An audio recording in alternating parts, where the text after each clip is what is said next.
झूठ और सिर्फ झूठ। मैं भारतीय जनता पार्टी की सरकार को और उनके मुख्यमंत्री को चुनौती दे रहा हूं। आइए मेरे साथ, चलिए चांदनी चौक, चलिए सदर बाजार, करते हैं सर्वे।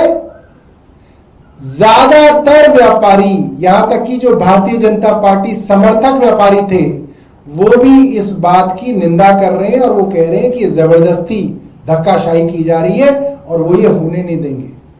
तो हम रेखा जी को ये कहना चाहते हैं कि आपकी मनमानी नहीं चलेगी, आप अपने कहे हुए शब्दों को वापस लीजिए। 2 मई को प्रगति मैदान के भारत मंडप में CAIT के एक प्रोग्राम में दिल्ली की मुख्यमंत्री रेखा गुप्ता ने कुछ ऐसा बोल दिया जिससे दिल्ली के पुरानी मार्केट में खलबली मच गई। उन्होंने कहा कि चांदनी चौक और सदर बाजार जैसे भीड़भाड़ वाले पुराने बाजारों को अगर नई जगह शिफ्ट कर दिया जाए तो बिजनेस को बूस्ट मिल सकता है और ट्रेडर्स को कुछ राहत मिल सकती है। उन्होंने ये भी कहा कि बीजेपी सरकार दिल्ली में इंडस्ट्री और व्यापार को मजबूती प्रदान करने के लिए लगातार काम कर रही है। अब यहाँ तक तो बात ठीक थी, लेकिन इसी बयान ने दिल्ली के ट्रेडर्स के बीच टेंशन पैदा कर दी है।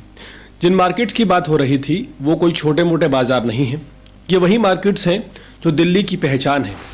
चांदनी चौक हो, सदर बाजार हो, दरियागंज हो, ये ना सिर्फ दिल्ली के ट्रेडर हब हैं बल्कि हर रोज हजारों लोगों की रोजी रोटी का जरिया भी हैं। आम आदमी पार्टी के नेता सौरभ भारद्वाज अब सामने आए हैं और उन्होंने प्रेस कॉन्फ्रेंस करके बड़े आरोप लगाए हैं। उन्होंने कहा है कि बीजेपी सरकार का असली प्लान ये है कि इन सारे पुराने बाजारों को दिल्ली से निकालकर हरियाणा में शिफ्ट कर दिया जाए, और ये कोई नया प्लान नहीं है बल्कि 2020 से ही इसकी तैयारी चल रही है। उन्होंने ये भी कहा कि उस वक्त कुछ दिल्ली के ट्रेडर्स ने हरियाणा के CM मनोहर लाल खट्टर से मुलाकात की थी, जहां उन्हें हरियाणा में अच्छी फैसिलिटीज देने का वादा किया गया था। खट्टर साहब ने कहा था कि आप लोग यहां आ जाओ, हम सब कुछ सेट कर देंगे। सौरभ भारद्वाज का कहना है कि उस वक्त दिल्ली में आम आदमी पार्टी की सरकार थी, इसलिए बीजेपी का ये प्लान पूरा नहीं हो पाया, लेकिन अब जब बीजेपी की सरकार दिल्ली में आ गई है तो ये स्कीम फिर से एक्टिव हो गई है। सौरभ भारद्वाज का दावा है कि उस ग्रुप को बीजेपी के नेता कुलदीप जैन लीड कर रहे थे। दिल्ली के व्यापारियों में अब एक डर बैठ गया है। फेडरेशन ऑफ सदर बाजार ट्रेडर्स एसोसिएशन यानी कि फेस्टा के चेयरमैन परमजीत पम्मा और बाकी ऑफिस बेयरर्स ने कहा है कि कल से बाजार में अफवाह उड़ रही है कि सदर बाजार और चांदनी चौक मार्केट को शिफ्ट किया जाएगा क्योंकि यहाँ बहुत ज़्यादा भीड़ होती है। उन्होंने कहा कि CM रेखा गुप्ता को अब इस मामले पर अपना स्टैंड पूरी तरह से क्लियर करना चाहिए।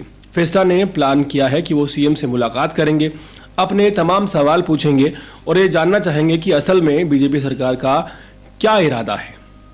दूसरी तरफ सौरभ भारद्वाज ने एक और चीज़ बताई है कि हरियाणा में एक नई मार्केट बन रही है जहां दिल्ली के फेमस मार्केट्स के नाम पर नए बाजार तैयार हो रहे हैं, जैसे कि भागीरथी पैलेस, चांदनी चौक, ये सब नाम लेकर मार्केट डेवलपमेंट की बात की जा रही है। और ये project Haryana industrial infrastructure development corporation के अंडर बनाया जा रहा है। इस तरह के तमाम दावे आम आदमी पार्टी ने किए। अब सोचो, दिल्ली के जो बाजार दशकों से चले आ रहे हैं, जहां हजारों लोगों की रोजी रोटी चलती है, अगर उन्हें शिफ्ट किया गया तो कितना कुछ बदल जाएगा। और ये सवाल भी है कि क्या सिर्फ ट्रेडिंग और भीड़ के नाम पर इतने बड़े फैसले लिए जाना ठीक है या इसके पीछे कोई और एजेंडा चल रहा है। इस पूरे मामले पर अब जनता को क्लियर जवाब का इंतजार है। व्यापारी असमंजस में हैं, सरकार का स्टैंड साफ नहीं है और पॉलिटिकल पार्टीज एक दूसरे पर इल्ज़ाम लगा रही हैं। अब ये देखना होगा कि आने वाले दिनों में क्या वाकई कुछ मार्केट्स दिल्ली के भीड़ भाड़ वाले इलाकों से शिफ्ट होती हैं या ये सिर्फ पॉलिटिक्स का एक नया एपिसोड है। आम आदमी पार्टी ने गंभीर आरोप तो लगा दिए हैं, लेकिन क्या इसके पीछे की कोई बड़ी वजह है और क्या दिल्ली की चांदनी चौक और सदर बाजार मार्केट दिल्ली में ही शिफ्ट हो रही है या हरियाणा जा रही है, इन सभी बातों को लेकर दिल्ली के जो मार्केट एसोसिएशंस हैं वो क्लियरिटी चाहते हैं और उम्मीद करते हैं कि जल्द ही दिल्ली की मुख्यमंत्री CM रेखा गुप्ता इस पर क्लियरिटी देंगे।